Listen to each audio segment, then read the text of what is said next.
Caro, Miguel, Christina. Maybe I can turn on my video camera. Oh wait, it is on.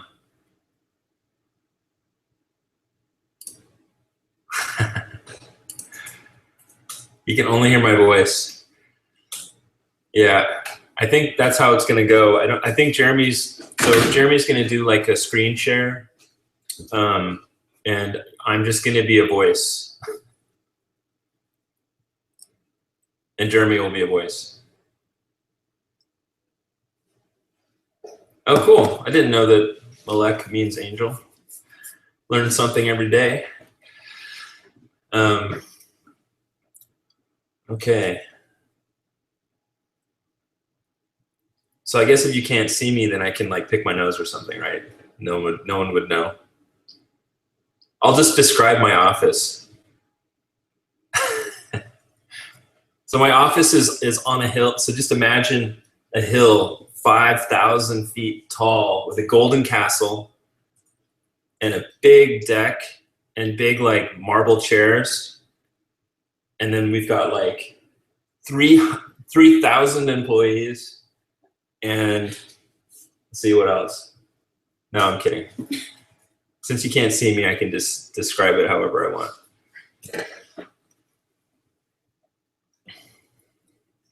No, we're actually in a office in Ballard, in just a little bit north of Seattle. It's kind of like a neighborhood of Seattle. It's really nice out. It's kind of sunny and blue skies. We have really nice summers here. Yeah, and Catherine is here to my right. She's working on some stuff with some videos that we're gonna have made, and behind me is Chad. He is working on the iPhone app. And then Sonia, who you've seen in the group, she's not in today, but she will probably be working a little bit from home, maybe today. But she'll be in next week, and she does a lot of the social media stuff on the website. She's great. Hey, there we are. Hey, Kirk. Hey, how's it going? Hey, good. Hey, okay, so there's some questions in my pillow. I'm sitting on the floor. So there's some questions on how this whole thing's gonna work. So basically, there's a chat box and there's a question and answer box. So we want everybody to put the questions in the question and answer box. The reason being, once we answer the question, I can click answered, and then that question will go away. So that way we know we got to everybody. This chat is just one continuous chat. It's really hard to keep track of what's being said if we answer the questions and all that. So that's the reason why we're asking everybody to go to the Q&A box. If you're on Chrome, it should be on your right-hand side of the screen. I'm not sure how it's showing up because I'm looking as a presenter, so I'm not sure how it's looking, how it looks like. But so again, if you have questions, please type it in the Q&A box. That way we can get to everybody. We're gonna try. There's a lot of people. People can see this now? What'd you say? People can see it. Oh, people weren't able to see the office behind me, and now I think people can see it. Yeah, they see it. So exciting. Yeah, hey, I've been there. It looks a little different. So, it's not raining today? No, it's been awesome. We've had summer since March. It's been really good. Oh, nice. Yeah, good, really nice global warming effect. Cool. When will the iOS app be released? It will be released. Well, we're hoping for like Talk to the guy behind you. It's much more complicated than people think. Well, I don't know what people think about making an iOS app, but to make a really good one takes a long time. But it's going to be really good. Okay. Andrew's being funny. Andrew Farron. You may need someone like yeah. Can I correct myself? Let's see. Hey, Kirk is naturally magenta. Let's see if we can do this. Oh wait, now I'm too bright. Yeah, there you go. Which filters are that? Portrait? What is that? What is? I don't know. This is like crappy iMac camera filter. Let's see. How does that look? Okay. It's fine. All right. Okay, we should start. We can get started. So again, for those of you that just joined, if you want to ask a question, make sure you put it in the Q&A box and not the chat box. The chat box is continuous, so we can't keep track of what questions are being asked. And if you want to direct a question specifically to either Kirk or myself, just make sure you say who it is for. So Kirk, are you able to see the Q&A box, or is that just me? Yeah, I can see it. I wish I could see the Q&A box and the chat box at the same time. That would be really nice, but I don't. Yeah, so I'll probably talk. So Kirk, how about let's do this? How about let's have you stay on the chat box, and Okay. I will stay on the Q&A box, and I'll read off the questions to you. Okay, that's good. Okay. All right. So we're gonna get started. So I'm just gonna go down the list. So you guys, if you have any questions, you can just type in the box. Okay. The first question is from. Oh, I'm not gonna try that. Ella Marzouk. I learned Angel. Ella Marzouk, I think. Okay. So what is sorry. Okay. So what is the most essential part you do after applying the presets? Not quite sure what that means. I think I'm not quite sure what that means, but I think the way I do it is after I import the photos, I've been using presets for a long time, so I pretty much know where I need to get my exposure dialed in, where I need my white balance to be. So I apply presets upon import. So after that, the next thing is go back and adjust exposure, usually exposure first, and then white balance, and then tint and magenta. And honestly, I would say about 90% of the time I do just those three sliders, and that's it. I don't touch anything else. And I think Kirk has made a presets fairly easy to use, and those three, exposure, white balance, magenta, and tint, those are pretty much the only things you should touch. Kirk, anything you want to add to that? Yeah, I mean, like, I would say what I see people struggling with the most with the preset is that maybe they've not really seen, like, they've never shot film, or they don't know what film colors look like just offhand, like have a ton of experience with it.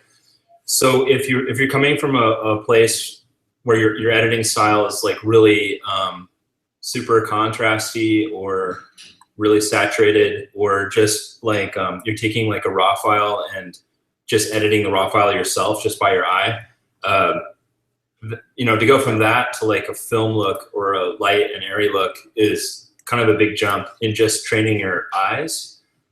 So to answer your question about like what's most important to do after applying the preset, I would say like think really globally, like get the exposure right. Usually that means like bringing it up a lot if you want that light look. A lot of people don't bring it up enough because they're not used to doing that.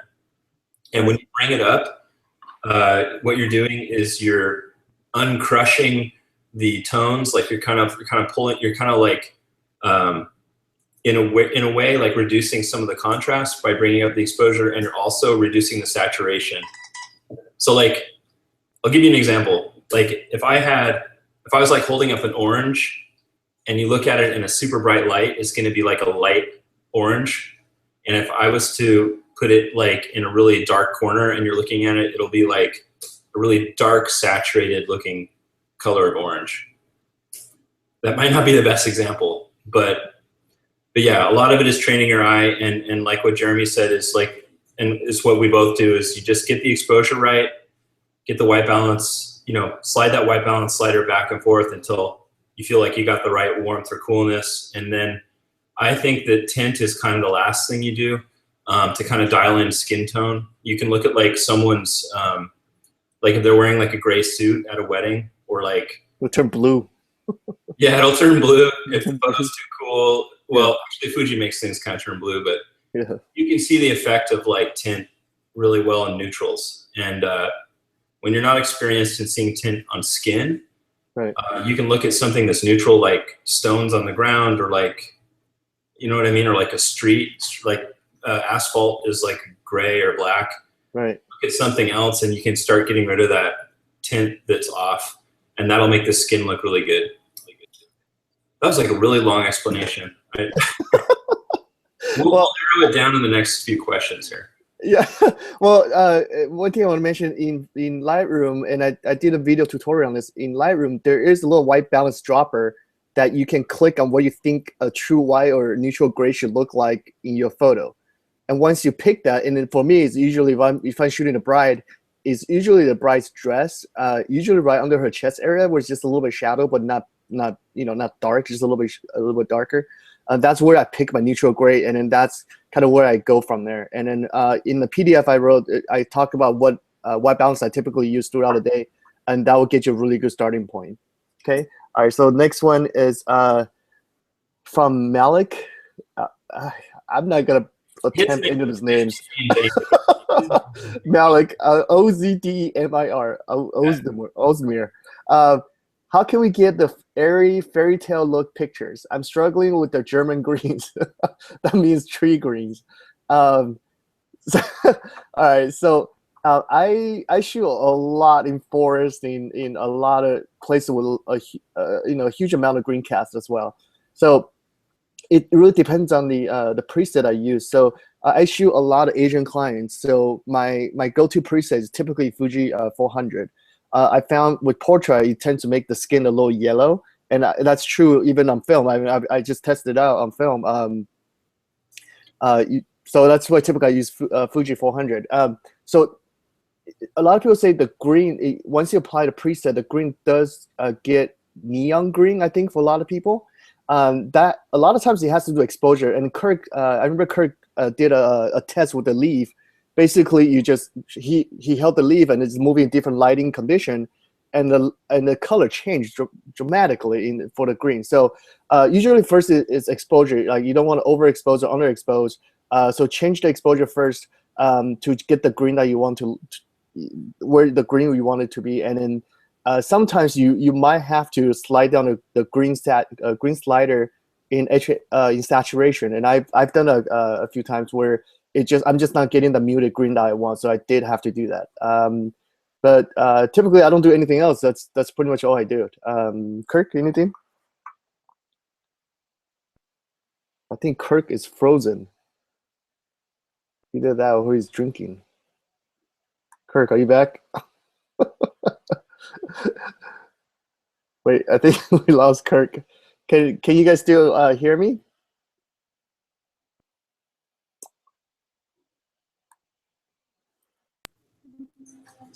Hello? Hey, our router like died for a second. We're back up. Okay. All right, we're back up. Okay. All right, so Kirk, I just went through a whole explanation of the greens. I don't know how much did you hear? Nothing, but I Oh, okay. Yeah. Oh, okay. Well, anyway, so somebody's asking about the greens in the photos. Malik is asking. So I was explaining the greens. I remember you did a test where you held a leaf, you kind of move it around in different lighting condition, and that gave the green a huge amount of difference in colors. So my suggestion first would be adjust the exposure to get the right green that you want, and then you might have to slide down a green slider in the hue saturation in the saturation slider. Mm-hmm. So, okay. Anything you want to add to that? Yeah, I'm waiting for my internet connection here to stabilize. Hold on a second. It's really bad all of a sudden. Okay. So about greens, yeah, like that demonstration I did where I held the leaf, showing kind of what it looked like in different lighting conditions. If you were to shoot film in the exact same conditions where you're seeing neon green will also be neon green. So, right. And if it was a film image or a digital image with neon green, then yes, you can go into the HSL panel green and try to fix that. The best way to get good greens, like right on the camera, is to be really aware of like how bright the green foliage is where you're shooting. like open shade is going to be always really nice for green. And then also, not all green is the same color green.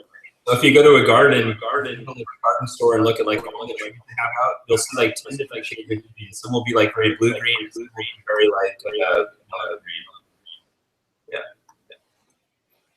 Okay. Here, let me try to fix my internet connection one more time, okay? Okay, Kirk might have to reset. Okay, well, we'll continue here until Kirk gets back. Yeah, his voice was kind of breaking up over there. Sounds like he was drowning.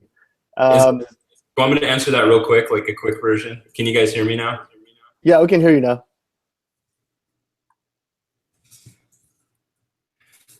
Okay. So basically, whether you shoot film or digital. Hey, Kirk, actually, do you have headphones? Can you put headphones on? Oh yeah, that might help. Yeah. Echo. Don't you guys love being in the inaugural webinar? Okay, can you hear me? Hey. Can I hear you? Here, say something. I hear you fine. Oh wait. Oh boy. I think send everyone like Starbucks gift cards for putting up with this crap. Let's see. Yeah, I think we're back. I think we're good now. Okay, there we go. Yeah. I've used a computer before, I promise. Okay, before I answer this question, can everyone hear me? Yes? I hear you. Is my voice like echoing or doing anything weird? It sounds fine to me. Okay. So here's my definitive answer on green. I sound like the robot in Interstellar. Great.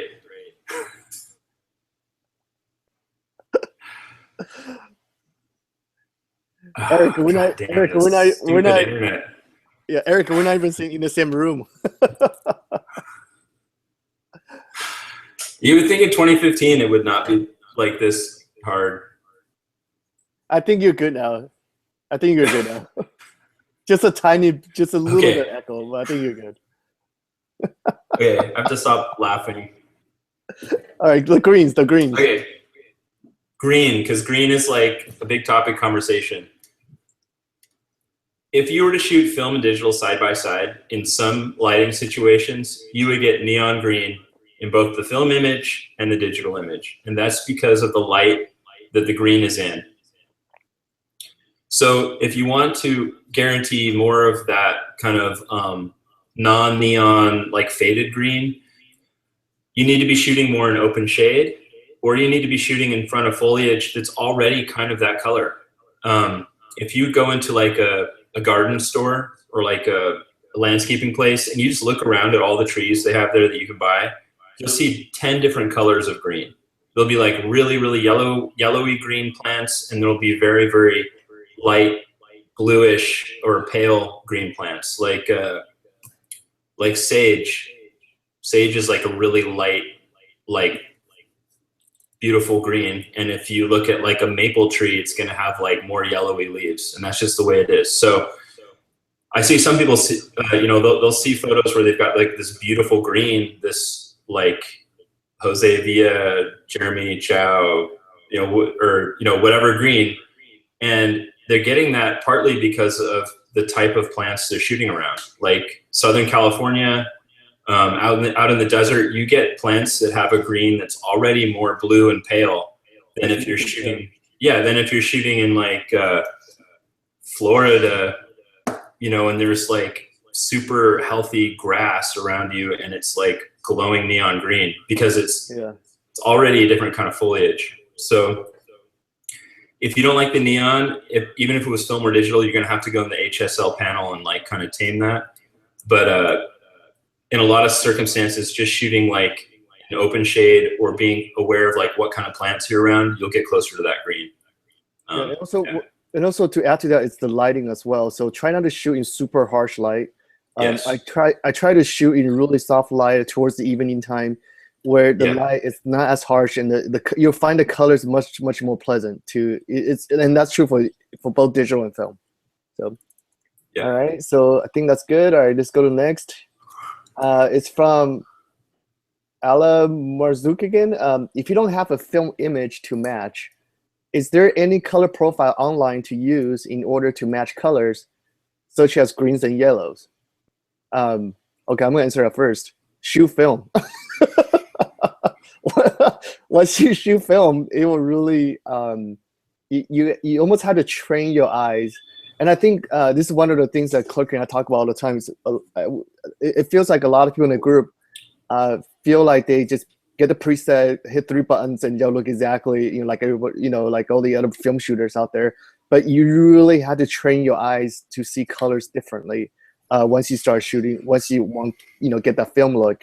And that I don't know what else. I mean, that just comes with experience. You have to shoot it in order to see all the color difference in digital and film. So that'll be my answer. Yeah, I would say that, and I've said this in the group before, but it's worth mentioning again because there's probably a lot of new people here. We're in a partnership with the Find Lab. They do amazing scanning down in Utah, and they will actually do like a basic scan of one roll for free. So you should be able to go find a film camera somewhere, like your grandparents have one or your parents have one. Any mechanical SLR just has to have like a lens on it and take film, and go out and shoot digital and film side by side, just one roll, and send it into the Find Lab and ask for the free roll, and you'll get your first taste of knowing how film will look in a certain situation and how to direct your digital image to look like film. I think a film is kind of like your beacon or your waypoint in your editing to help you know which way to go with the tint slider and the white balance. You don't have to shoot film. I mean, you can just look at what's online and just learn how to get there quickly with just the white balance, exposure, and tint. And if you have film, you'll be able to do it in 5 seconds. It'll be so obvious what to do. I still shoot film and digital side by side, partly for that reason. And I've been doing it for 17 years, 18 years. So yeah. Kirk started when he was 10. Yeah. I actually worked at a newspaper shooting film. I don't know how many people have done that. That's old dinosaur old. Kirk, I don't think people know, but didn't you say you used to do color correction or something? Yeah, so I worked in a camera store in a little town in Idaho. One of the times that I quit photography, I couldn't figure out how to make it work. And it was actually a really good education because we had these old Epson printers, and there was really terrible color calibration at the time. Or color management. I mean, if you think it's bad now, it was really bad 10 years ago. So I had to learn how to write giant prints in only 1 or 2 tries, and it really taught me to see tint, especially tint. Some things look a little bit green or a little bit magenta, and that skill is really helpful in using any preset or any editing, whether or not you use presets or not. Just editing a file to look correct, you got to learn how to see magenta and green, especially. Yep. Okay. Catherine can hear me because she gave you her headphones. That's funny. Okay. All right. So next one. Do you ever push and tweak HSL sliders? If so, what exactly do you tweak and why?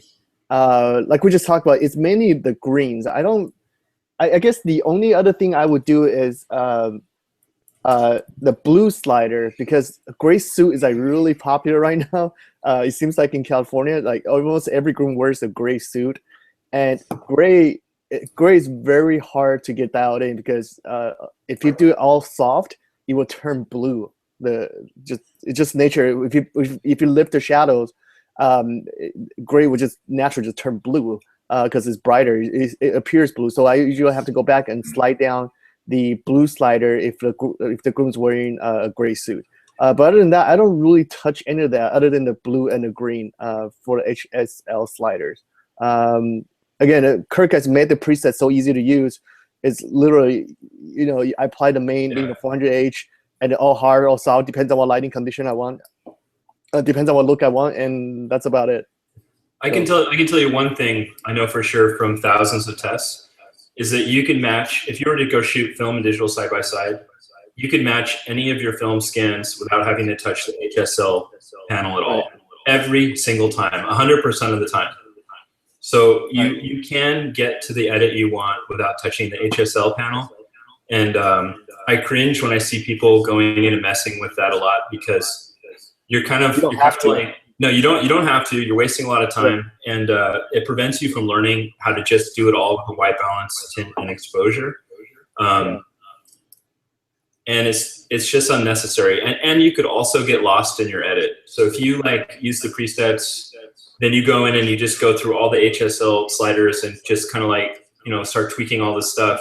And then you post it in the group saying like, oh, I'm unhappy with this edit. I don't even know how to even help you, because you're so far away from the system that it's not going to look like film, in my opinion. On the other hand, it's a free country, and you know, I'm happy. I'm happy for people to like. I think it's really cool when people take a tool and they go beyond how it was even meant to be used. I think that's really cool. But if you want to just, I mean, the original purpose of the tool was just to match film. Then do not go into the HSL panel. I would only do that once you're a super advanced user. Like you can already do it 99% of the time with just white balance, exposure, and tint. That's my advice. Yeah, don't mess with it until you learn. Yeah, it's really your eyes that need to read. It's not like there's a secret trick in the HSL panel. It's just your eyes. It's a balance of white balance and tint, like on an axis. Once you get that, you'll be set. Yeah, and I completely agree with that. I mean, it used to take me maybe 3 days to edit a wedding. Now, if I can sit down and edit a wedding start to finish, it will take me about 8 hours one day. I can knock the whole thing out, and you really don't have to. You don't have to. Well, you could if you wanted to, but you really don't have to tweak any of the sliders. All right, so next. So this one's you, Kirk. Can you explain the J key? What is it exactly? The J trick. Well, let me tell you. Started out as like it almost started out as a dirty joke. Yeah. So J does not stand for Jeremy, by the way. So the J key. The J trick has become very popular lately, and all it is like a way to, in my opinion, like set the histogram, like get the histogram set up perfectly for any image, whether it be film or digital. And I wish I could do a screen share and show you exactly how that works. Is that possible? Let me see. Yeah, on the left side. All right, screen share. Okay, let me just make sure I'm not pulling up any sensitive information here. In the sense that of like things that haven't been released. Yeah. I could just see someone like copying down all the settings and being like, "Oh yeah, I've got Aperture." Screen capture. Yeah, you know what? I'm gonna do like a song and dance or do something, and I'm gonna grab the. I can go on to the next question first, and we'll come back to that. Yeah. I'm gonna grab a photo that I requested from Angela that I was gonna use to make the J trick video, and I'm gonna just edit it for everyone now and just show you. All right, so I'll go to the next question real quick, Kirk. Yeah. Is it true that your images need to have a negative skew before you add the presets? I have such a hard time getting skin tones correct, even after I adjust the white balance, tint and exposure. Thank you so much. I think negative skew. Do you mean underexposed? I think that's what you mean. So this is from Nicole Lapierre, I think. So what I do is I expose for. So there's an old saying in film. It's like you expose for the shadows, but you print for the highlight. Basically, you don't blow out the highlight when you print, but when you're shooting, you expose for the shadows, so you don't have like really dark, muddy details in your shadows. So I don't know what that lends you on the histogram. To be honest, I don't really pay a lot of attention to histogram when I shoot. I just kind of know from LCD. I know exactly what I need to be. If I'm shooting film, the light meter tells me exactly what to do, so there's really kind of no-brainer. So I try to expose, I try to maintain all the details in the dress. That to me, that's the most important, or in the white. To me, that's the most important part. But the way the presets work is after you apply the presets, a lot of people say it brightens up the photos, but what it's actually doing is correcting the vignetting that's happening with your lens. So it has an automatic, you can turn it off now in the update, but you have a lens correction. Once you click on that, it's actually bringing the vignetting around the picture so it looks a little brighter, but it's actually not doing that.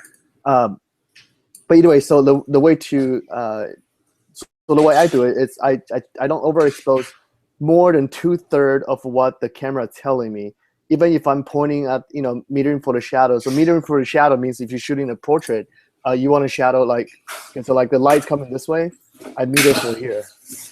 All right, so even if I meter for here, I make sure I don't blow out a highlight on this side. So that's kind of what you mean by metering for shadows. So if you do that, you should get pretty close to your skin tone that you want. Okay, Nicole, I hope that answers your question. I've got that image ready too. Okay, I'm gonna. Okay, Kirk, you can take away the screen if you want. I think. Okay. On the left, you can go share. Oh, there you go. Yeah, can everyone see this? I think so. Okay. Yeah, I see it. Yep. So Angela sent me this image. I thought it was a really good example of the J-trick. So this is just straight import. I'm just gonna edit it from start to finish real quick. So I'm gonna do the, I don't know what she used. It was Fuji or Portra. I don't know. But I think Fuji will be nice on that one to see how you can combat the green. Sure. Okay, so I'll do Pro 400H. And then, but Kirk, that was a straight out of camera shot, the one you just showed? That's straight out of camera. This okay. So I just want everybody to see the green cast that's already on her face, yeah. But she's standing in the middle of the trees. Okay. This is a good photo for many reasons because of that green cast. Very green, yeah. I'm just gonna hit the 400H neutral, and then my next thing would be to get some of this green out of her skin. So I'm just gonna add a little bit of magenta, and then I might add just a little bit of warmth. Really, warmth is kind of a personal preference, but I add just a little bit. So did everyone see that so far? I'll do the J trick. Yeah, I see it. Okay. So the J trick is basically this. You go into this little section here where the tone curve is, right here, and you have to make sure it's not in this mode, not this mode. This is the wrong mode. I want everyone to look at this real close. Do not use this mode. Use this mode. Okay? Wait, Kirk, you have to share the entire screen, I believe, because we can't see any of the controls. All we see is just the image. Oh. Yeah, well, so you have to. Yeah, so you have to share the entire screen. So you want to minimize anything you don't want to show right now. Okay. Yeah, but you have to share the screen. It's okay. It's happened before. All right. Show the entire screen. Oh, entire screen. Okay. Yeah, share the screen, but minimize everything else. Hey, that's me. Okay. This is like Inception. You're seeing yourself on my screen. Okay. There you go. So everyone can see this now? Yeah. Yeah. We can. I'll do that edit one more time, okay? We'll just do start to finish. It's because I don't think anyone saw it.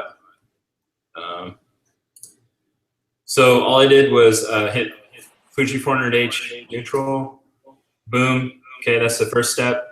Second step is I just get some of the green out of her skin with the tint slider. About right there. And then I use the temperature slider, warm it up a bit. I've never seen this photo until now, so I'm just like editing it on the fly. Oh, right there. It looks so much better already. Yeah, so this is after, and that's before. Kirk, can you do it side by side? Just hit Y, do the side by side. Okay. There you go. Okay, so the last thing I'm going to show you here is the J trick. Okay, the famous J trick. Be excited. So I'm sitting down. Okay, so down here in the tone curve section, there's a little tiny button here that you can push, and it allows you to go into two different modes for the tone curve.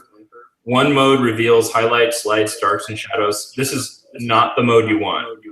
You want the mode where it's all collapsed except for the tone curve. And then what you do is you hit the J key.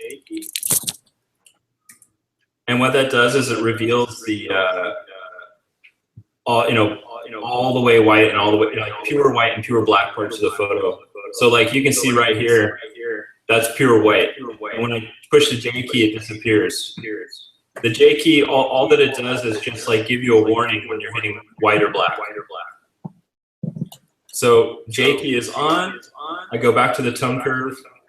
I click right on the very corner of the tone curve where the blacks are. Hold on, I got noise there. Okay, I drag the point here at the very end where the blacks are, and I pull it in until I see a little bit of blue. And I don't know if you can see it, but I can see just a little bit in her hair right here. Yeah, we can see it. Can you see it? Okay, I'm gonna turn it off and on real quick. So I pulled it in until I saw that blue, and then I would normally pull on the top here until I saw white, but there's already a little bit of white, so I'm just gonna leave it alone. And then I'm gonna increase the exposure just a little bit more and hit J, and that's my final edit using the J trick. I'll show you before and after the J trick as well.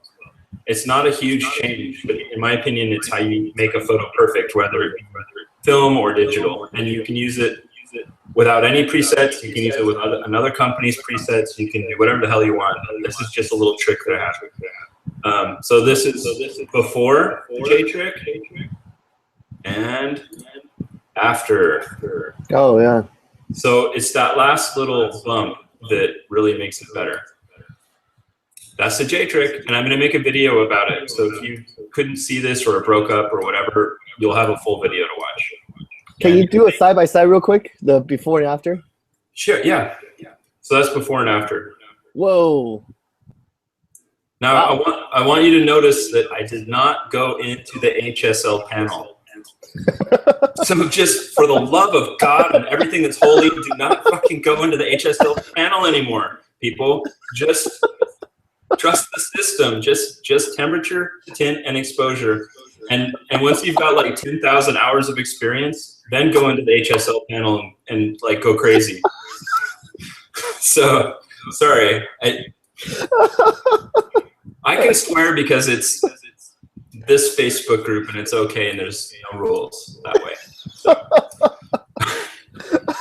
I'm very, very passionate about it, but no. But in all seriousness, do not go into the HSL panel until you understand this basic level of editing. Otherwise, you're just gonna like waste a lot of time. And a big thing that's important to me is being able to edit quickly. So, okay, I'm gonna turn off my screen share. I'm gonna stop swearing and how do I turn that off? Okay. You go back. There you go. All right. So whoops. okay. Oh, now I can draw on you. Okay, I can put a hat on you too, Kirk. Okay, good. All right. So, all right. Next. So this is from Haley Henderson. What can I do in camera, Canon digital, to get that light, airy, dreamy look, to maximize the preset to its full potential? Okay, Haley, you need to download my PDF guide because I shoot Canon 5D Mark III. And I like the light, airy look. So a lot of it has to do with the way it's shot in camera, okay? So I'm just going to kind of briefly go over it, kind of just like a few like pretty major things that people do, and then they say they can't get that look. First is aperture. So I've gotten a lot of raw files where people shooting like F11 and F8 and then saying, well, why can't I get that dreamy soft look? But well, because you're shooting at F11. Like F11, everything's super sharp. You're not gonna get that same look. So I shoot at f1.6, like almost 90%, almost 100% of the time, except when I shoot in groups, obviously. But in order to get that dreamy look, you have to shoot close to wide open aperture. A lot of film photographers that shoot contacts, they will just lock it in at f2.0, 80 millimeter the entire day. I just switched to a Pentax, so I have a 105 millimeter 2.4 lens, and it's locked on 2.4 all day. So you have to. If you want that look, you can't shoot at f11, f16, whatever it is, okay? And also lighting. I can't stress this enough. Shoot in good light, good clean light. There's no preset on the market that can help you if you shot in nasty light. There's nothing out there. And also background. I've also seen photos where people are shooting in like a high school gymnasium, like, you know, in like a, I don't know, in a coffee shop or whatever, and they're wondering if they can, why can't get that light and airy look? Well, because, you know, your background's crap. I mean, it's not, it's not conducive to have that kind of look. It's a very specific look. If you know, the light and air look, it has to do with the background. It has to do with the lighting. I'll show you a photo. I'm actually holding some photos here. So like that. I don't know if you can see it. So right there. So it's the background, it's the lighting, and you know, you found the light and air look. That's kind of what you have to get. Just find the background that's flattering to what you like. Get the correct lighting. And this is a very filtered light, even though it was kind of I think 3 o'clock on this one. But it's a very filtered light, so you get that really soft look. Okay. And Haley, if you haven't already, I'll post a link again. But go to my website, download the PDF. That's all I have to say about that. Okay. Next one. From Jane Johnson. When getting exposure correct, how high will you let the red channel go on skin? Kirk, that's your question. I don't know what that means. How high will you let the red channel go on skin? I think it's talking about the HSL panel. I don't know. I think maybe it's like an RGB histogram is what. Maybe. Okay. I don't even touch that. I want to give my final unequivocal from I'm high on the mount statement on exposure. And I know it won't resolve anything, but just, you're not going to like unlock some magic, you know, perk of the presets by shooting at a certain exposure. Like what Jeremy does where he shoots a little bit over is a really good, because it lets you do maybe a little bit less editing in Lightroom. Like I bet with Jeremy, like when he imports and just like, he probably does the minimal amount of editing to get the perfect look, because you've got it dialed in, right? Like it's a little, you know, the white balance. Okay, I'm a little sloppier. I just try to get a good exposure. Good to me is like not super dark and not super bright. If you're shooting a raw file, it will look the same. Jordan Baker, we had this whole like 5 million comment thread about this, and Jordan Baker posted an example of like a shot with his camera where it was like 2 stops under, 2 stops over, and like everything in between. And he put them into Lightroom and did like match exposure or something, but they all looked identical, totally identical.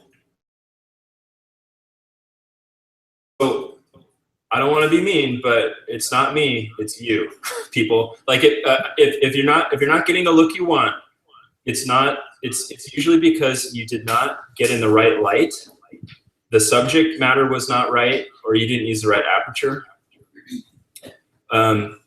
If you were shooting the same thing on film, you would have the same result as what the preset shows. And also the exposure thing.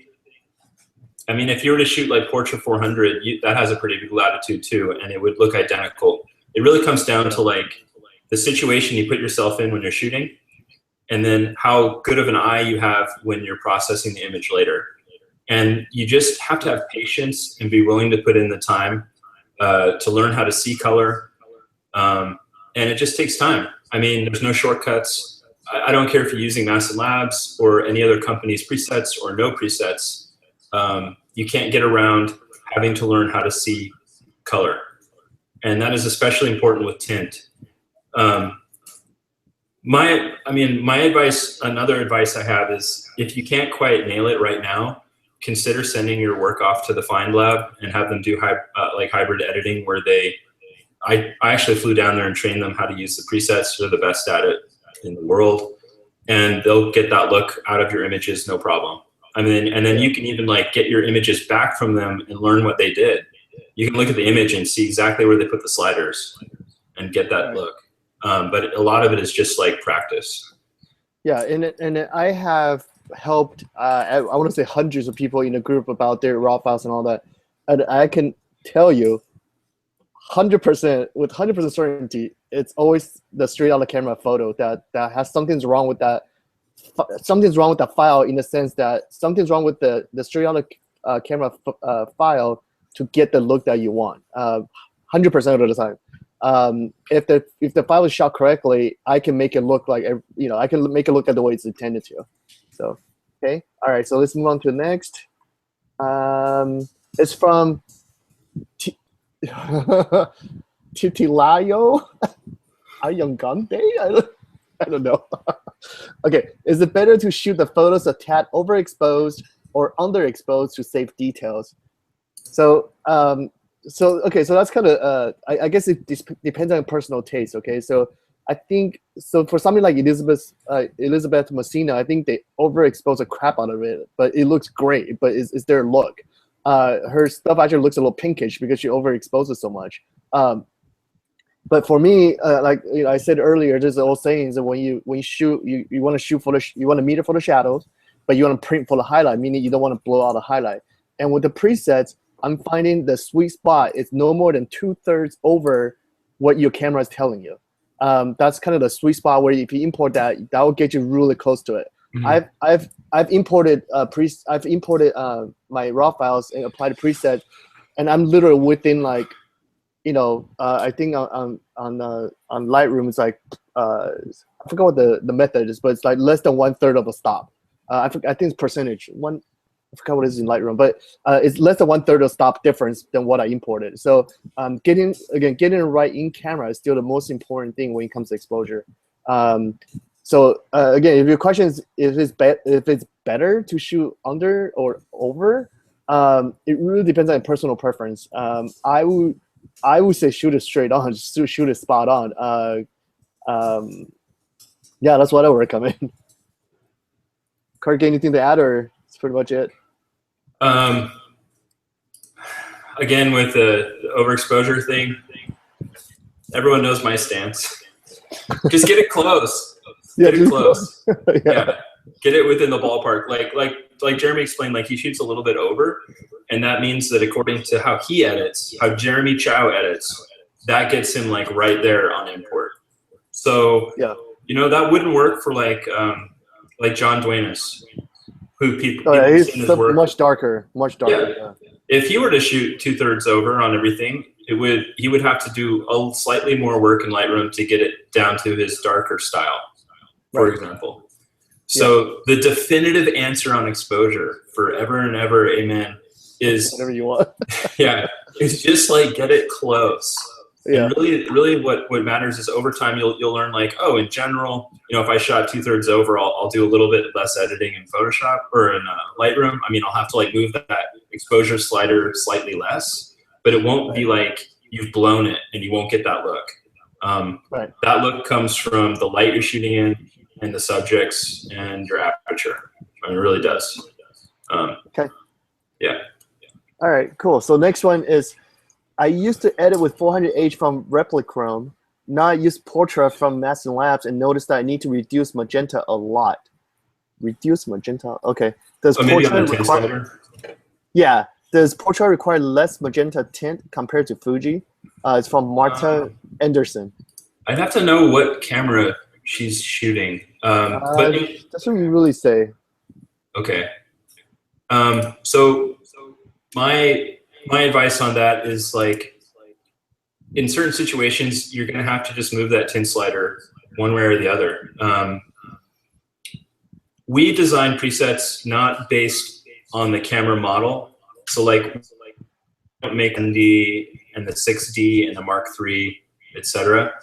We make them based on how the company, their overall, like what sensor they use and their color philosophy. How in general they believe reds should look or yellows or greens.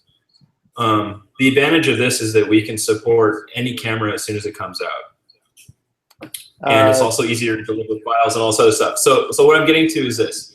If you have a 6D and a Mark III, I don't know what camera Marta is talking about, but they're gonna have a different starting tint, but you can get them to look exactly the same by just moving the tint slider. It's just the company decided that, oh, on the 6D, using the same sensor, the same image processing technology, we've decided that our starting like global tint for all photos is going to be slightly more green than the Mark III.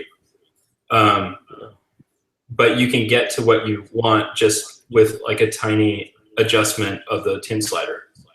And in some circumstances, the new like tint setting they have for that sensor is going to work better overall for certain scenes and work worse overall for other scenes. And the Mark III might be the opposite of that. They've like optimized it more for like forests and less so for like the beach.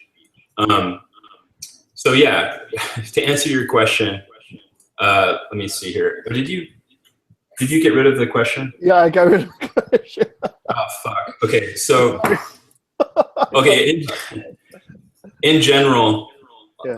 all you need to do is just adjust the tint slider, and it'll look perfect. Again, this comes back to like learning how to see tint and color. But yeah, it's going to be different than Replichrome or anyone else. I mean, we've all done it a little differently. Yeah, don't use Replichrome. Okay, all right. So actually, you know, I think Troy Gorver just asked about Sony A7. Are you guys working on that at all, or? Oh yeah, yes. I'm actually working on Sony stuff right now. Okay. But we're like an artisan cheese shop. Like it takes a really long time to like do it really perfectly hands-on. So like we just wrapped up Fuji, and I have to release a small update for that soon, but there's nothing major. And now we're working on Sony, and then after Sony, we're going to do Leica. But yeah, the amount of testing that we do and the conditions is extensive. Yeah, it's insane. But it is coming. What do you do? Yeah. It'll be worth it. Yeah. Okay, so the next two questions kind of the same from Patrick Paredes and Madison. Sorry. Okay, so basically sharpness. Do you apply sharpness? If you do, when's the best time to apply, and then what do you do? I don't apply any sharpness to my photos. The only time I do it is on export. So when I'm export for blog or print, whatever, it just sharpen for screen, and that's all I do. I don't really apply sharpening to it. I mean, kind of like that soft look, right? Kirk.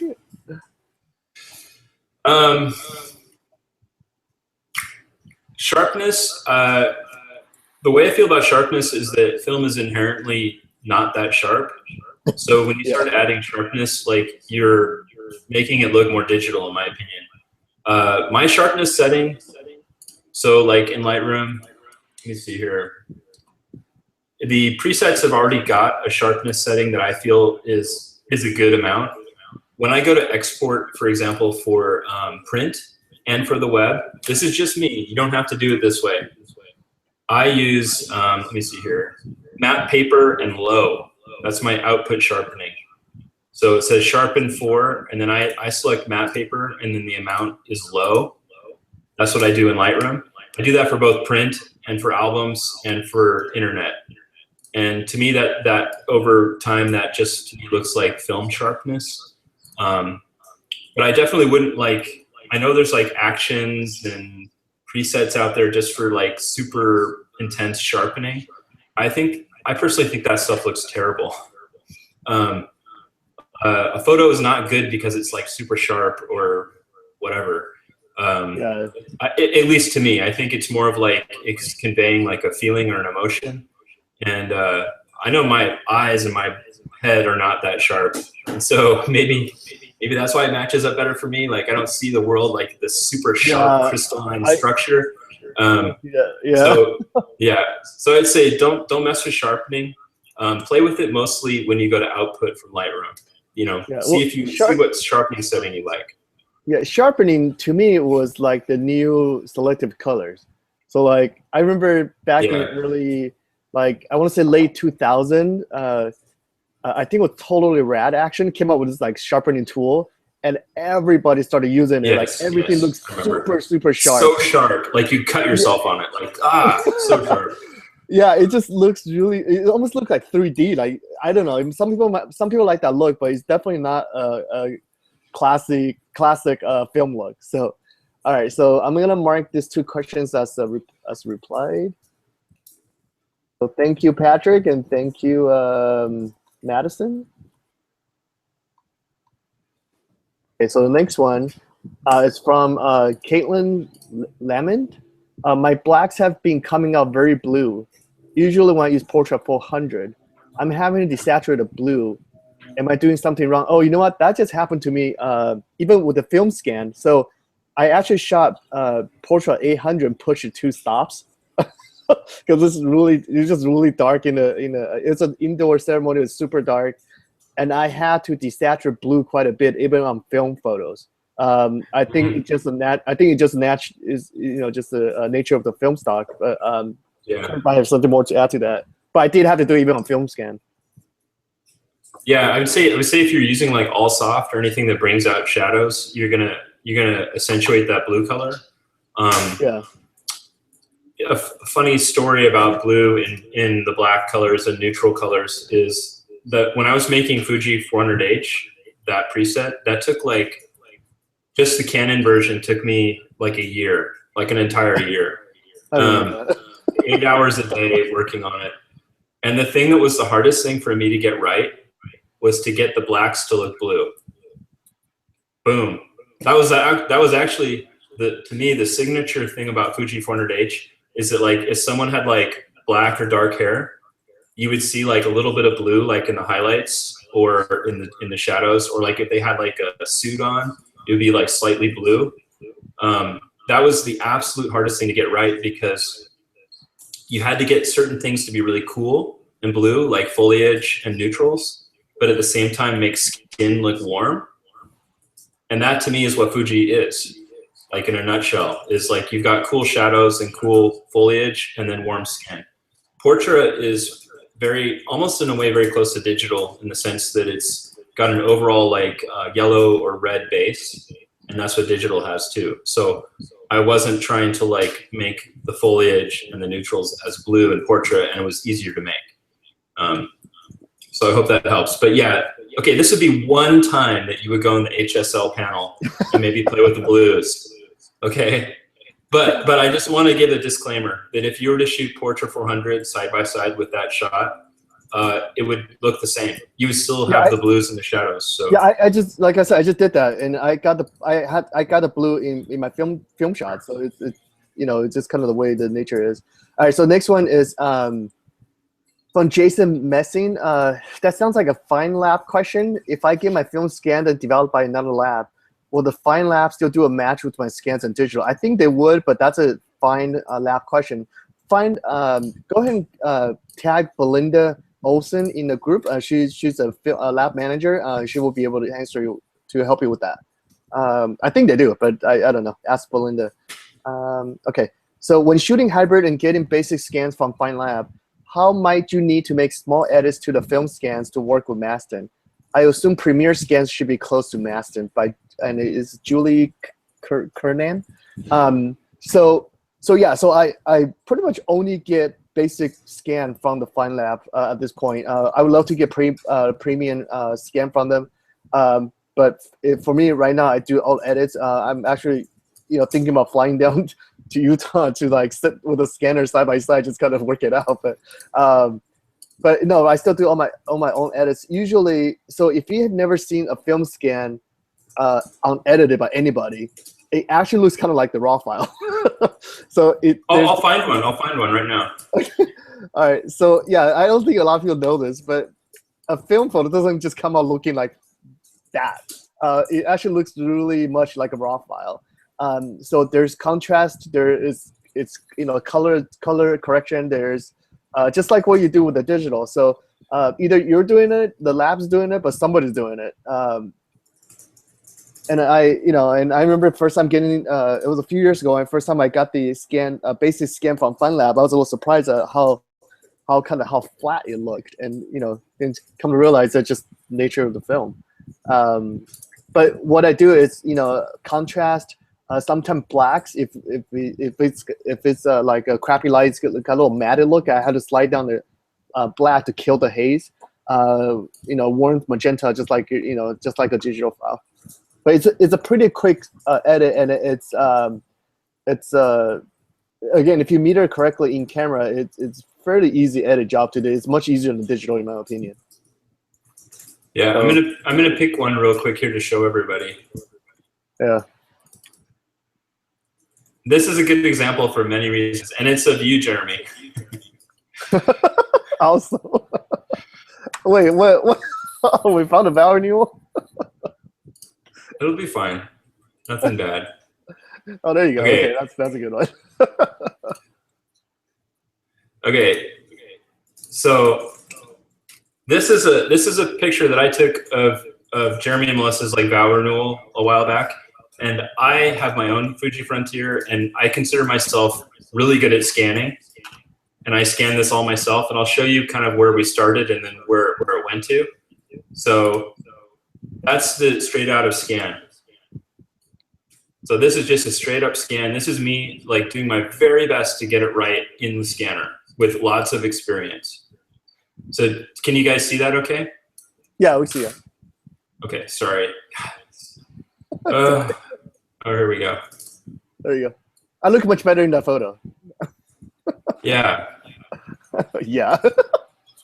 Okay, so I'll show you what I did to this photo so you can see kind of what. So this would be a basic scan from the Kirk lab. I imagine it would be kind of similar with the Fine lab. You know, they're trying to get it as good as they can in the scanner. And then this is what I did to make it better. I just fixed the tint a little bit. So I add a little bit of green, and I might have cooled it down a little bit.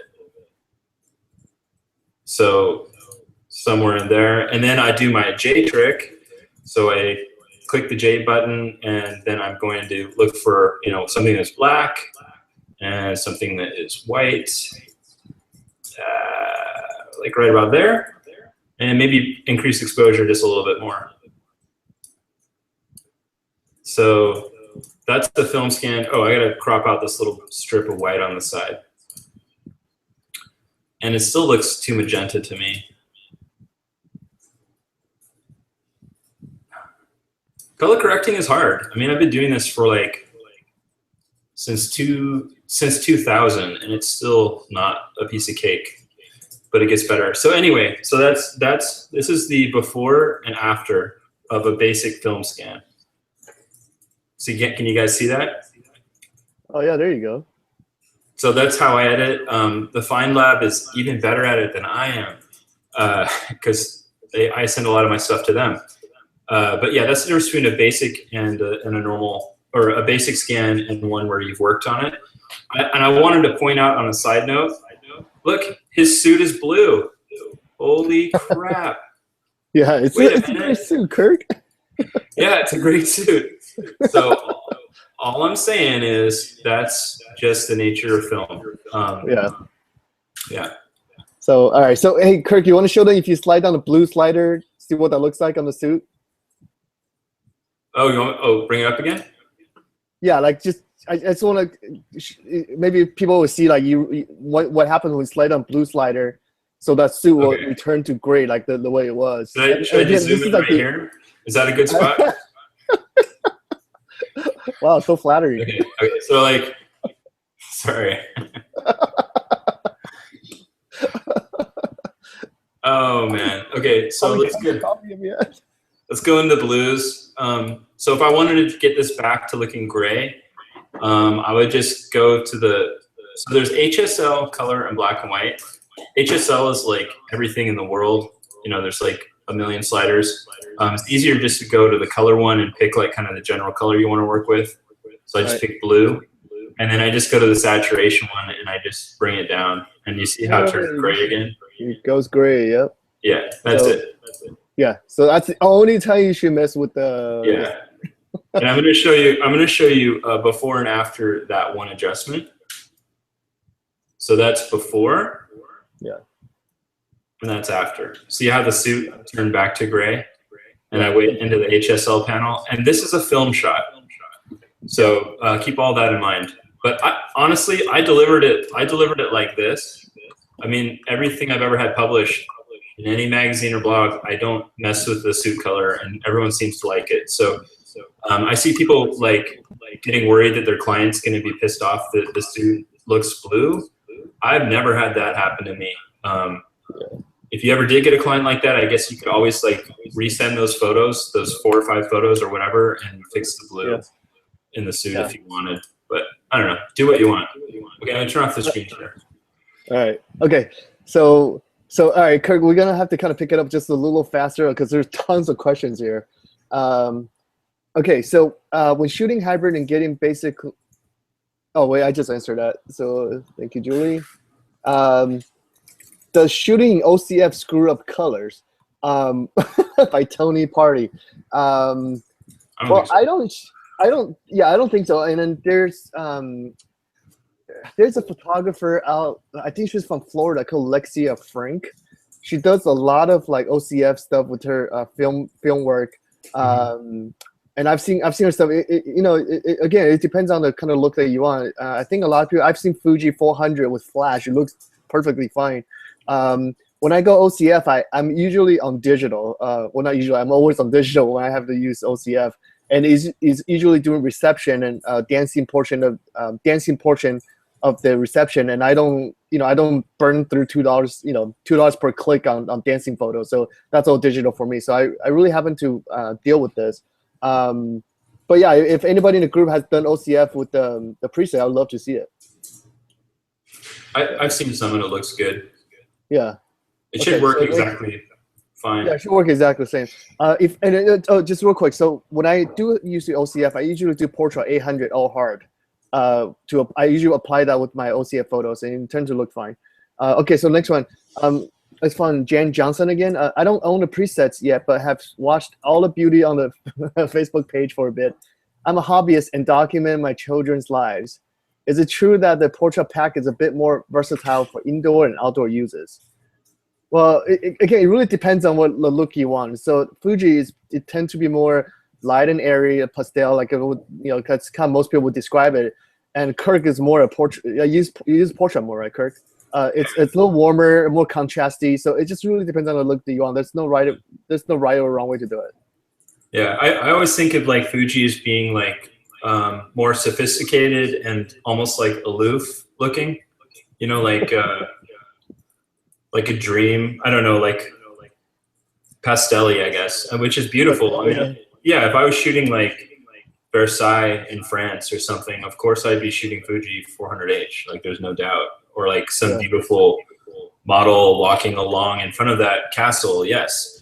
If I'm shooting like crab fishermen in Alaska, I would shoot Portrait because Portrait is more real looking, more realistic. It's like it's warmer too. So it's warmer. It's got more of like a warm documentary feel to it. Yeah. And that's like, just the way those films are. I mean, so when I shoot clients, I use Fuji, but when I shoot my own family, just like, just out and about, I use Portrait. So because I like the way it looks. So, all right. So next one, Exposing for Film by Trisha Bridges. We just answered this, Trisha. So we're gonna exposing for film when shooting on a film camera. How do you expose your photos in camera, over, under? So you need a light meter. Trust the light meter. That's pretty much all I can say. And if you don't have one, err on the side of overexposure. Like, let me see. Do I have a camera here I can show? And also, Trisha, Kirk also has a PDF that he wrote about different, like what you should rate each film stock at to get certain looks. So the way I feel about film is like, use a light meter if you have one. If you don't, any camera where you've got a automatic meter or an automatic meter, it's not like I'm 90 years old. In-camera meter. You have an in-camera meter. I always just set it to like +1 or +2. Like +2 if I'm shooting Fuji. And then +1 if I'm shooting Portrait. And that's because you just can't go wrong with those films being overexposed. Any film except any negative film, you cannot go wrong with it being overexposed rather than underexposed. Slide film has to be shot perfectly, but like no one shoots slide film anymore, so that doesn't really matter. And black and white film in general, you need to be pretty close to the right exposure as well. But that's a whole nother conversation. But yeah, this is like a rangefinder that has a ability to shoot like with an automatic meter. And when I'm just out shooting for fun, I'll just set it to like +1 or +2 if I don't have my light meter, and then shoot away. So. Okay. All right, cool. So next one is from Angelica Butrago. Hi, I usually shoot with 1 point. I think she means one stop of exposure up to get the overexposed look. Using this preset, should I keep doing it or should I just shoot at 0? So again, it's covering the PDF that I've written. It's a free PDF. You can find it online on my website. Then I'll post a link again. I use Fuji, so like what I found is if you go any more than 2/3 of a stop, you're gonna have to bring it back down anyways. So I'm kind of purist when it comes to even digital camera. Like I want to get it correctly as correct in camera as possible. So my exposures, I try to get dialed in, white balance, cropping. Even cropping and rotating, I just do it in camera. To answer your question, if you shoot one stop over, if you're exposing for the shadows, I think you're gonna find it's overexposed once you apply the presets. You have to bring it back down anyways. If you one stop over, it's still fine. You still can bring it back down. That's not a problem. But I would say 2/3 is probably the most you should go. Yeah. Okay. Okay, next one. Okay. So next one is from David Jin. I'm using Fuji. After applying the presets, I noticed that my photos don't have enough contrast, and moving a contrast slider all the way to the right doesn't make much difference. Well, that's just film, so you might want to try portrait. Well, I mean, the thing about contrast is the way that I created these presets kind of takes the contrast slider out of the equation. Yeah, you do slide all the way to the right. Yeah, I noticed. Which it just had to be that way. There's no other way I could make them look this way. So, but that's why you have tone profiles. So, for example, if you wanted to have more contrast, you would do all hard. And then if that's not enough contrast for you, then you do the J trick where you go in and actually move the sliders. Yeah. So so if you want a more contrasty look, go shadow hard or all hard. That'll give you that look. Okay. Yep. All right. So next one from Nikola Kevovich. Yeah, I think. Okay. Sometimes there are strange color blobs in and out of focus areas when using Mastin presets. Oh, so that has to do with white balance. So I usually, if you slide the white balance up and down after you apply the preset, you're gonna notice blotchiness in the photos. But once you kind of hit that sweet spot, the blotchiness should go away. At least for my photos. Kirk, that's kind of my experience. So that's what we've started calling hue holes. That's what everyone calls them. Yeah. Yeah, I know that trick in high school. Yeah. No, it's actually a misnomer. It really should be called luminance holes. So what's happening is there's a jump in luminance between two colors that are right next to each other. So if you had like a bright green leaf out of focus in the background next to, I don't know, a certain color of magenta sky, like maybe a sunset or something, you might get a weird artifact between the two. And that's because the way the presets are made, there's over 85 adjustments per preset. Some of the luminance adjustments make a gap between those colors to where they don't smoothly go in a gradation between them. And there is nothing that I can do about that. I've maxed out everything that Lightroom will do currently.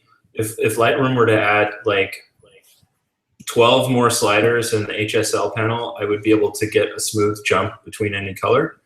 But really the only way to deal with that, and it's not going to happen very often, it should happen very rarely, it has to be very specific combinations of colors, is to move the white balance slider until it's gone. Yeah, or that would be one time I would go into the HSL panel and just into the luminance part,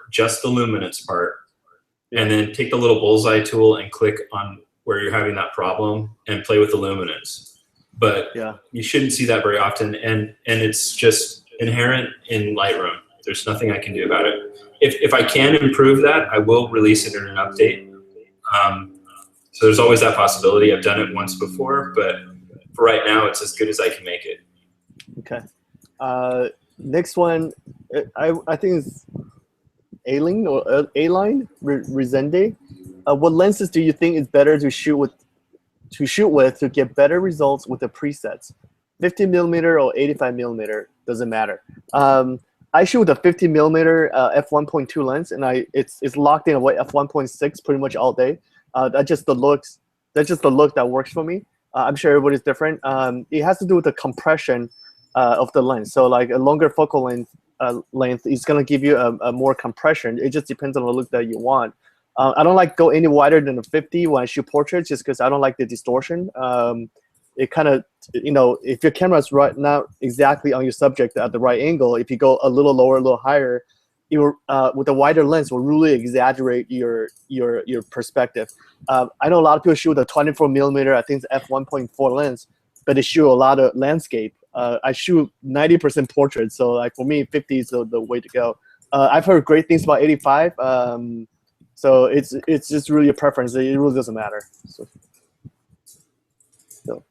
all right, so just mark that. Okay, so do you visually use the histogram in Lightroom on digital image editing to accomplish anything? If so, can you just brush on what you're looking for? So it's kind of like a J trick. I don't look at histogram, to be honest. I have my monitor calibrated. I know what to look for. I don't really look at it. I look for the white on a dress. As long as I don't blow that, I'm fine. And honestly, the presets, the tone profile, I just use like highlight soft if I want to bring back the details, and that's all I look at. I don't really go into histogram at all. Yeah, I don't use it either. Okay, so let me see. Let me just mark that. Okay, so next one. Hey, Kirk. White balance question. When working in the field. Cool. He just assisted me on a wedding like a week ago. Oh, nice. All right, so when working in the field, are you constantly changing your Kelvin temp while working to get the best results with the presets? I use auto white balance to work quickly. That's the only wrong answer. No, sorry, Weston. No, auto white balance is the only wrong answer, and that's because you're getting like a slightly different white balance like throughout your entire set of images. Here's what I do. It's probably different than what I know. It's different than what Jeremy does. I just use daylight, which is 5,500 Kelvin, I think, whatever the daylight setting is on the camera. Yeah, I don't know. I think it's might be 53 or yeah, it's somewhere in the low fives. I don't remember something what it like is. that. Yeah. So I just use that all day until I'm indoors, and then I switch to 2,300 Kelvin. And that's not because I like 2,300 Kelvin. It's because it lets me see if I've exposed a picture properly when you're in really bad lighting conditions. So this is a little trick I learned. I don't even know if Jeremy knows it or how many people know it.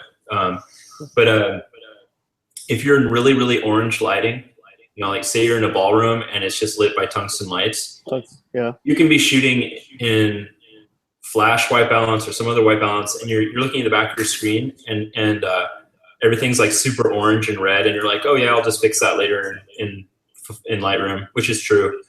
What you don't know is that you might be underexposing your picture, because when you get closer to a neutral white balance indoors, you're actually seeing the actual true exposure. I don't want to complicate things here, but basically, like, you take that orange image into Lightroom and you're starting to fix the white balance. When you start taking out all that yellow, you'll notice that the entire exposure of the picture becomes less and less. Right. So what I do is I shoot daylight all the way through the whole day. I don't really give a crap what the light temperature is where I am. I just shoot daylight all the way through the day until I'm indoors, and then I shoot 2,300K while I'm indoors with bad light. Yeah. And then when I go into Lightroom, all I have to do is just fix the white balance of one photo in a certain setting, and then apply it to all the rest.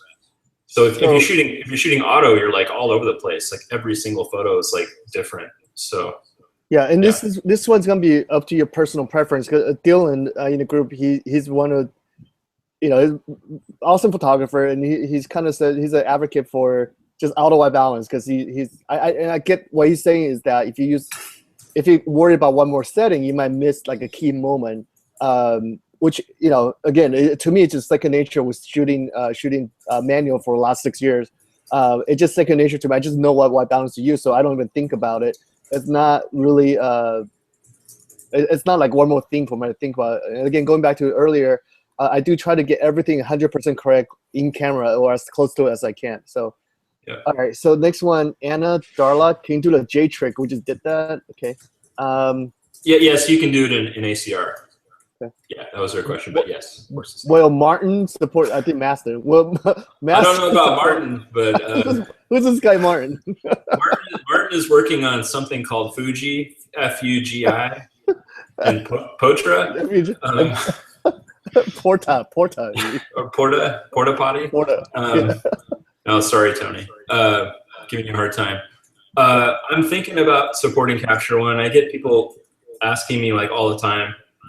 Honestly, making these presets is really, really hard, and I'm really slow at it because I want them to be right. So it might be a while before I'm done with Lightroom. If I can find a way to translate things from Lightroom to Capture One, like some kind of automated way to get it from one to the other, then I would support Capture One like right away. So I have to look into that. But I would like to, but it's not on my immediate list. So yeah. Okay. All right. Okay. Got it. Okay. So next one, is there any camera settings such as standard? You know, it doesn't matter if you shoot RAW. It doesn't really matter. yeah. The only time it matters if it's, you know, sometimes for digital. So this is the way I work. So I get clients that have never been in front of a camera before. So I shoot a digital photo, and I'll show them, hey, look how great you look, and to kind of gain their confidence. And then that's the only time I want to get it dialed in as close as possible in camera. And again, that's why I should correct exposure, white balance, because you know what you're doing is you're also gaining their trust while you're showing it like, hey, look, you do look great. And you know, again, some people approach it differently. My approach is more like a fine art portraiture kind of approach where I do a lot of directing. I tell them where to put their hands and all that. So I want them to know what they look like.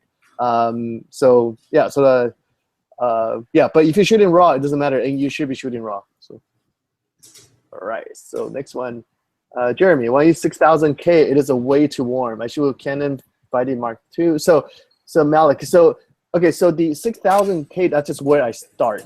Okay, so I like the way it looks in camera because there's certain settings on my camera where I know when I show the clients my camera, it looks close to final product, and it's just what they like. So, but 6000, yes, if you keep at 6000, it's too warm, especially if you daylight. If you're in the shade, 6000 works perfect. I usually have to dial the 6000 back down to 5200 once I apply the presets. And again, I think I talked about this in the group. And the only reason I shoot 6000 is because I show the clients what they look like. 5200 in camera, it's a little too cool for me for my images. So, all right. But you know, everybody, you should find your own sweet spot. The point is, again, to minimize the amount of work you have to do afterwards. Okay. Diana, are you able to edit another image? Just go and post in the group and tag Kirk or myself. If you want, you can even email me your raw file, and I'll get to it as soon as I can. Okay. Okay. Do you ever get bad chromatic? I don't say that right. Aberration. Mm-hmm. And then when you do, how do you personally fix it? By Sanical, I think. Cool, man. There, yeah, there is actually a slider in Lightroom you can use. Kirk, if you have Lightroom open, you can show them. But there's a slider. I just use that slider to get rid of the fringing, the purple fringing around the edges. You don't get that in film, and that is one of the reasons why I love shooting film. That's a digital thing. You don't really get that in film. Yeah, it is. Yeah.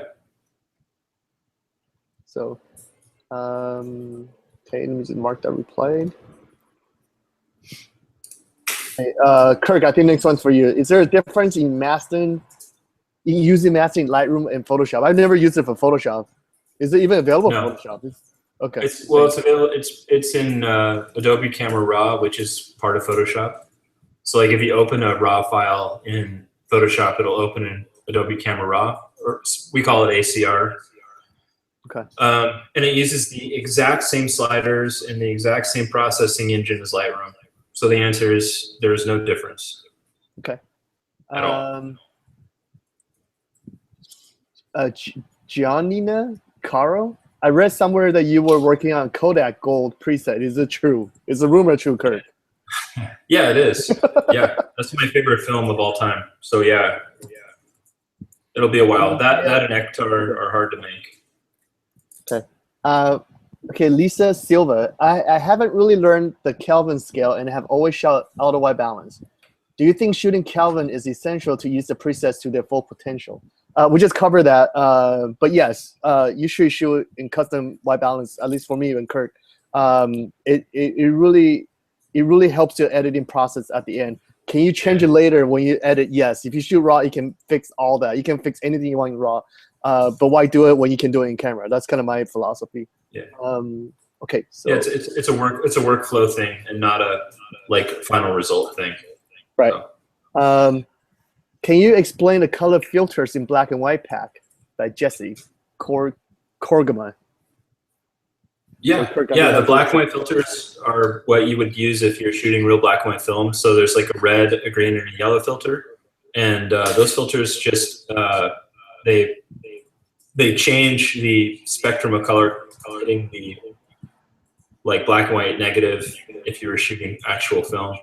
And for example, like the red filter was used all the time by like people shooting in the desert to get like that really dramatic, turning like a bright blue sky almost black and making like red really bright. So if you're shooting the Grand Canyon, it would make like the Grand Canyon look like it was glowing compared to the black sky.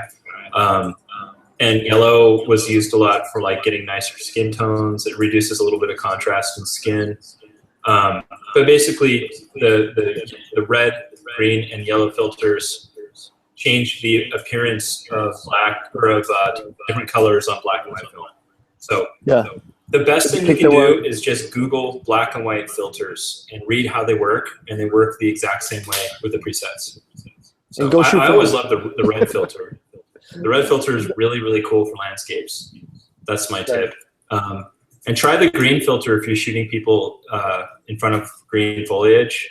It can look really awesome. Okay. Yeah. Diana, man, what's new? Do you use Photoshop or just Lightroom or both? So 99% I use is Lightroom. The only time I bring the Photoshop is if I had to liquefy a bride. That's probably the only time I use Photoshop. But other than that, it's Lightroom. Yeah. Photoshop is so slow to use. You can do everything you need in Lightroom, in my opinion, except for liquefy. Yeah, and sometimes like cloning, like major, clone out a light pole or something, but you just try not to do like when you're shooting or like clone out like a trash bag in the back or something, or trash can in the back, but just pay more attention while you're shooting, so to minimize anything, all that. On the subject of Fine Lab, are there any in Dublin, Ireland? What does that mean? Well, no, they're in Utah. Yeah, they're just in Utah, but they accept film from all over the world. Oh, I see. Okay, yeah. They accept everything. Okay. Oh, we're down to the last question. All right. Oh. So my camera changed on me in the middle of the wedding. It starts. What? Oh, well, that sucks. Let's see here. I've done. I just did a full stylized shoot. I accidentally shot it on JPEG. Yeah. So this question is this. So Kelsey's asking, like, her camera was shooting in TIFF instead of RAW. Yeah. And she wants to know if the presets will still, if she can salvage those photos. I would say yes. Yeah. You're probably gonna have to bring the contrast way down, and then the fixing the vignetting. I mean, there's a whole vignetting control panel in Lightroom, so you just have to go there and fix it. Yeah, I did that. I did that for a stylized shoot I just did, and I shot the entire thing in JPEG. I mean, all the digital I shot in JPEG, but luckily, again, try to get it right in camera. It actually looks just like a pushed look. It's just more contrasty. But other than that, if you get exposure, you get a white balance correct, it looks fine. Okay, so that's for Kelsey. Let me just mark that. Okay, so the next one is, I don't shoot film. However, I've noticed that Portrait 800 always tend to give orange skin tones in almost any of my images. Yes, that's natural to the film. Yes. Yeah, it is. It's the most saturated of all the portrait films, except for Ektar. Well, Ektar is not a portrait film, but it's a color negative film. And yeah, Portrait 800 is super saturated. Yeah, and this is why I don't use Portrait typically on Asian clients, because it makes the skin turn orange. It's just the nature of the film. And I did a test with the Fine Lab once. I had a Portrait 400 image. They scanned it both Frontier and Orizu. It actually looks a lot better on an original scanner, which is kind of odd, but it just worked. So okay, wow, we've knocked through all the questions, Kirk. Yay! That was fun though. That was a lot of questions. Yeah. Okay, I think we're good. All right, so we knocked all the questions. All right, cool. So hey, thanks everybody for coming. An hour and a half. I think that's long enough. Wow. And it's recorded. It's gonna be recorded on YouTube. I'll post the link. It's gonna be my YouTube account. I'll post the link on there once it's uploaded and all that. And then we'll put it in the group too. So, yeah, I hope we answer all the questions. And just there's such an active group. Just going, you're gonna kind of have to tag some, either Kirk or myself or whoever that you want to help with. Otherwise, we just don't see it. It's just too much going on in the group.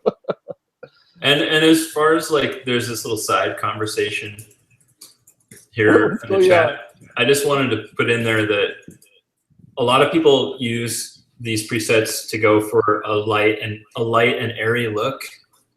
Is that a conversation going on right now? yeah, which is great. But just remember, you can get any look that is possible with actual film. You can get a high key look, you can get a low key look, you can get a dark and moody look, you can get whatever the hell look you want, you can get. So just because you only see one kind of look in the group doesn't mean that you can't put anything you want in there. And it's just whatever you want, you can do it. There's nothing stopping you. So yeah, and that film has what is it? 8 stops of latitude or something? What is it? 8? Yeah. I forgot what it was, but you can get a lot of different looks that you want. It's not just. I know that's kind of like the look that everybody wants right now. But yeah, you can definitely go another route. There's a lot of darker kind of photographer in the group. Dylan's one of them. Catherine's another one. What's Joe's last name? What's John's last name? Duenas. Yeah, he's very dark, and he does a lot of editorial look. Maybe we should start a thread with the darker, moodier. We should do a moody month or something, just to show everyone moody month. That you can have that look. The only look that we don't do is the improperly exposed film. If you super underexposed it, or you're extremely pushing or pulling it in the lab, we don't do that. And the reason that I don't do that is because there's no way to reliably get that look from a preset. Film just changes randomly, very much like color shifts and everything, like when you super underexpose it or you process it incorrectly. That's the only thing we don't do. But I've seen a lot of people add that look just by messing with the, what's it called? Shadow tint, shadow and highlight tint. You can start doing that, but yeah, I'm not a big fan of the matte look or lifting the shadows to gray, or bringing the highlights down to gray. So that, again, that's not something that we do or promote. But I also don't think anyone should spend any money on actions or presets that do that, because it's basically just going into that tone curve where I showed you the J trick and just nailing down or just pulling up the blacks up the side of the box, and maybe nailing down a few points on the histogram so the rest doesn't move. Just pull the blacks up and push the whites down, and I just saved you $119 from another company, because that's all it is. And I don't know. My opinion, that look is going to be gone soon. So yeah. But yeah. All right. Well, just a few more questions that popped up, and then we'll wrap it up. Sure. Should I buy the presets? Come on, yes. Just kidding. Yes, you should. I can't say that name. All right. So what scanner is preferred again by Kirk? Frontier. He has it right next to him, to his right side. It's right there. Yeah, right over there. Yeah, he actually has it in his office. Okay, the next one, Malik. Is it a good way to set the white balance to hold the white paper in front? And yeah, you could, but it's usually you want neutral gray. I think you want to do that. There's a thing called what is it? Expo disc. Expo disc, yeah. I don't use anything like that. I just kind of know what good white balance looks like.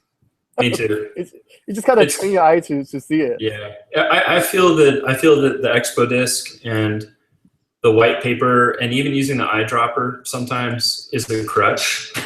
It really is a crutch because you should train your brain to see if something is warm or cool or magenta or green. I mean, that's like, you should just see it. Yeah. Yeah. I'm just going to say that's part of being a professional photographer. Boom. I mean, that's just, I mean, part of, like, unless you're sending your stuff off to the Fine Lab or somewhere to get edited, if you're doing the editing yourself, that should be part of your education, is that you're learning how to see color.